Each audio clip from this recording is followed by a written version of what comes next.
Hello everyone, আজ আমি তোমাদের সাথে শেয়ার করছি আম কলকার টিউটোরিয়াল। তো আম কলকা করার জন্য আমাদের প্রথমেই আমাদের কলকার যে ফার্স্ট স্ট্রোক কমা সেই স্ট্রোকটা করে নিয়েছি। তারপর দেখো এন্ড পার্টে একটা ডট দিয়ে মিডিল পার্ট থেকে সেটাকে ফিল করে নিয়েছি। এইভাবেও করা যায়, কিংবা এখন আমি যেভাবে করছি সেইভাবেও করা যায়, একবারেও করা যায়।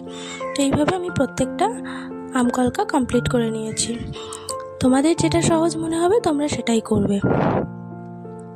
আর এই ভিডিওগুলোর কমা স্ট্রোকের ভিডিওটা আমার চ্যানেলে অলরেডি আপলোড করা আছে, তোমরা যদি না দেখে থাকো তো গিয়ে দেখে আসতে পারো। দেখো আমার সমস্ত আম কলকা কমপ্লিট হয়ে গেছে।